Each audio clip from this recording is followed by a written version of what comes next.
자, 오늘 우리 기하학 파트를 다른 팀에서 이렇게 맡아 주셨는데요.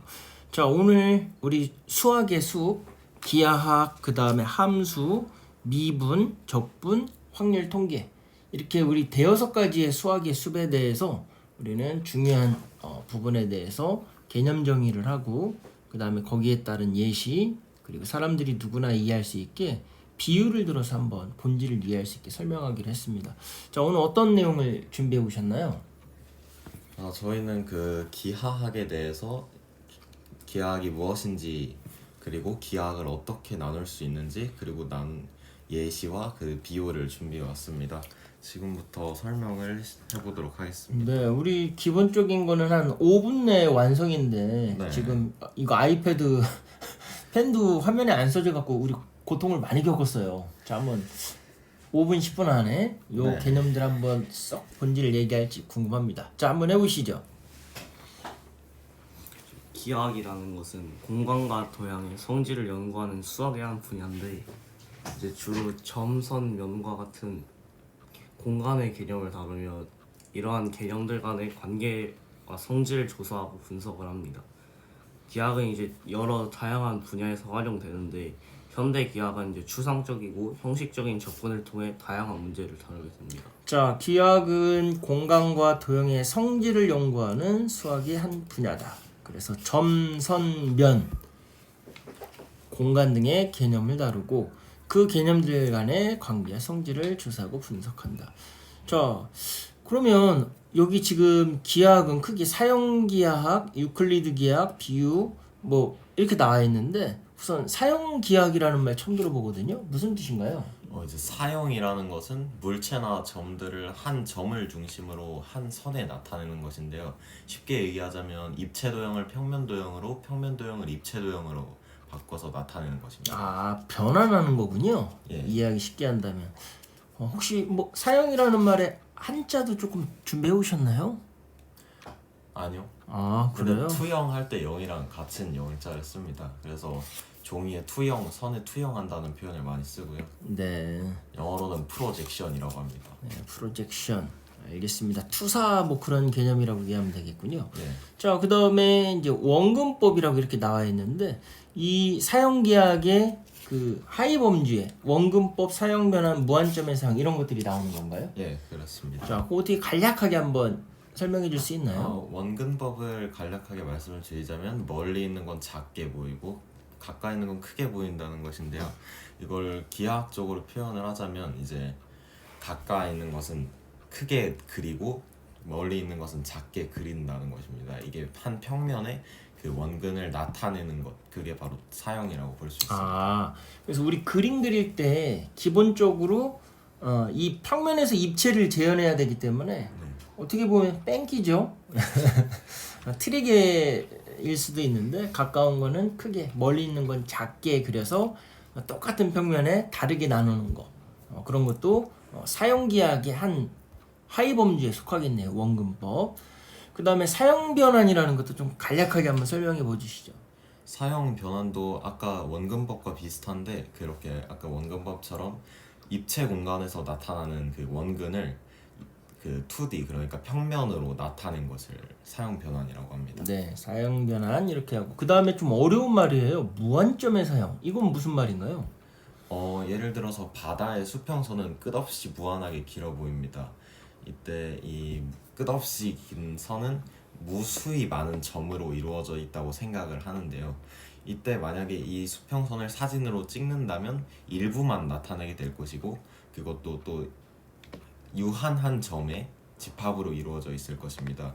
이렇게 무한한 길이의 선을 투영을 하게 되면 유한한 길이로 나타나게 된다는 것입니다. 아, 네. 자, 오늘 저는 처음 들어봤어요. 사용기하학이라는 말을 처음 들어봤는데, 그게 이제 원근법과 사용 변환, 무한점의 사용, 이런 것들이 포함된다는 거, 어떤 새로운 개념 이해였고요. 평소에 생각해보지 못했던 이런 개념들을 듣게 되면 저는 어쨌거나 영감을 받습니다. 왜냐하면 그동안 몰랐던 거기 때문에 어떤 자극을 준다는 말이에요. 자, 오늘 유클리드 기하학도 여기 나와 있는데, 유클리드 기하학 잠깐 한번 또 설명을 해보실까요? 유클리드 기하학은 기하학 중에 제일 잘 알려진 기하학의 한 분야로서 유클리드라는 고대 그리스 수학자에 의해서 만들어진 그 기하학의 체계인데요. 이 분야는 이제 평면과 공간에서의 도형, 거리, 각 등의 속성을 다루며 대부분은 일상적인 기하학적 상황을 다루는 데 사용됩니다.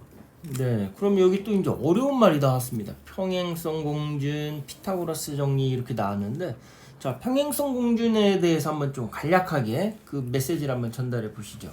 이제 평행성 공준이라는 것은 이제 예시를 이제 설명해 드리자면은 이제 레일 위에 차들이 이렇게 놓여져 있는 상황이라고 가정을 했을 때 네, 이제 그 차들은 서로 절대 만날 수 없이 계속 각자의 갈 길을 갈 것이에요. 그렇죠. 이제 그렇게 되면은 두 차는 이제 절대로 엇갈리거나 만날 수 없다는 거죠. 그렇죠. 크로스가 될 수 없죠. 네.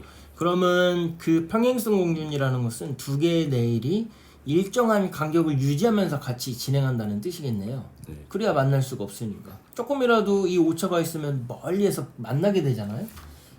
그 다음에 이렇게 피타고라스에 정리되어 있는데 이것도 한번 얘기 들어봅시다. 이것도 이제 고대 수학자 피타고라스가 발견한 내용인데 하나의 직각 삼각형이 있을 때 그 한 변에 따른 정사각형을 그려놨을 때 이제 한 변을 A, B, C라고 놓으면 A 제곱 더하기 B 제곱은 C 제곱이라는 식이 완성이 됩니다. 네. 이를 이제 피타고라스 정리라고 합니다. 네, 우리 많이 들어봤어요. 근데 이 도형이 이렇게 이미지로 제공이 되니까 머릿속에 좀 이해가 쉽게 들어옵니다. 예를 들어서 이 하나의 삼각형을 우리는 삼각형 자체로만 봤는데 이 삼각형이 맞닿아 있는 직각사각형, 직사각형들을 이렇게 변으로 똑같이 삼았을 때 A와 B의 각각의 제곱들은 C의 제곱이 된다. 밑변의 제곱이 된다. 자, 이거 위대한 발견이죠. 근데 이렇게 그림을 보니까 조금 더 잘 이해가 된 것 같습니다. 자, 그 다음에 이제 원의 성질인데요. 자, 원의 성질은 누가 말씀해 주실 건가요? 네, 이어서 한번 생각을 해봅시다. 그 원의 성질에도 많은 게 있는데 그 중에 저희는 반지름에 대해서 설명을 해드리고자 하는데 자, 원의 반지름. 이게 한 원이 있을 때 그 원의 중심에 따른 그 원의 변에 이르는 반지름 그 선분의 길이가 모두 일정합니다. 네, 그래서 원의 중심으로부터 그 어느 원을 연결해도 길이는 다 같고 그것을 반지름이라고 부릅니다. 자, 그게 이제 원의 대표적인 성질이라고 할 수 있죠. 자, 그러면 그런 거를 우리가 알면 어떤 거에 적용을 할 수 있나요? 일상생활 속이나 우리 다른 공부에 대해서. 뭐 일상생활 속에서는 대표적인 예를 들어서 바퀴가 있겠죠. 바퀴에서 반지름을 알면 바퀴가 한 바퀴 굴러갔을 때 어느 정도 굴러가는지 또 그 길이를 알 수 있으니까 그런 예에서 사용이 된다고 생각합니다. 네, 요즘에 차 같은 데 보면 주행할 때마다 이렇게 키로수가 표시가 됩니다. 네. 그래서 어느 정도 타면 지금 몇 킬로 왔다고 이렇게 기록이 되는데요. 그것도 아마 이런 원의 성질을 활용해서 주행거리를 확인할 수 있는 것 같습니다.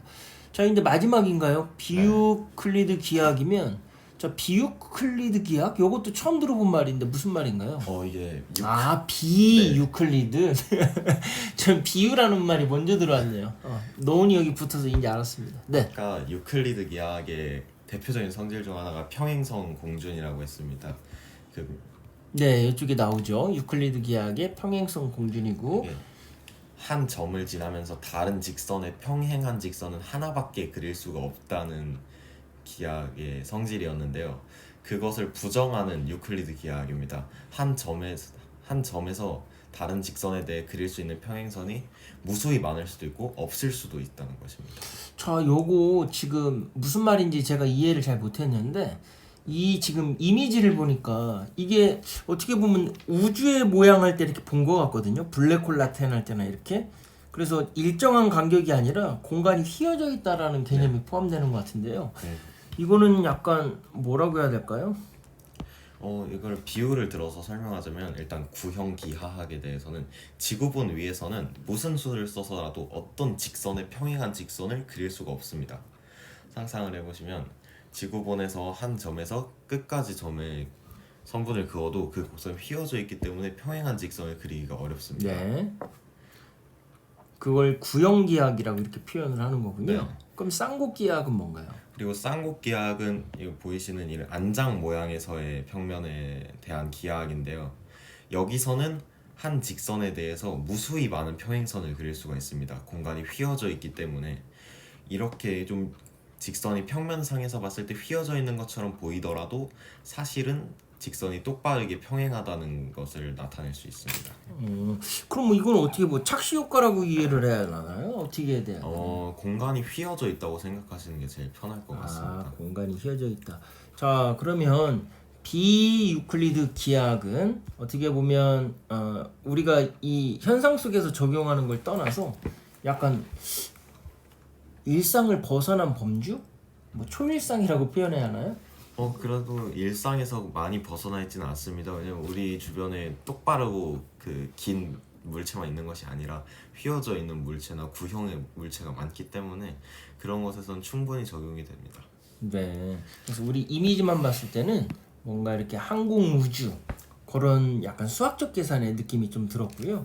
우리 저번 시간에 한 친구는 이제 표주박 바가지의 어떤 이 휘어진 것들을 굴곡들, 왜냐면 일상에서 이런 것들은 딱딱 맞지가 않고 곡선이 막 생겨버리잖아요. 그래서 그거를 설명할 때 미분적분 얘기까지 나와서 그건 다음에 한번 다뤄보기로 했는데요. 여기서도 좀 비슷한 주제가 나온 것 같습니다. 자, 좀 이게 단어가 어려운 단어들이 참 많이 나왔어요. 그래서 사형기약, 그 하위 범주로 원근법 사형 변환, 무한점의 사형, 그 다음에 유클리드 기하학의 평행성 공증과 그 다음에 피타고라스 정리, 원의 성질, 그 다음에 유클리드 기하학의 좀 어떻게 보면 상대적인 비유클리드 기하학으로 이런 곡선에서 구형의 기하학, 쌍곡 기하학 이런 것도 한번 다뤄봤는데요. 요거는 어쨌거나 이런 것들이 있다라는 영감 차원에서 우리가 한번 이해를 해보고 개별적으로 한번 더 소화하는 시간을 가져야 될 것 같습니다. 자, 오늘 준비하느라 고생 많으셨고요.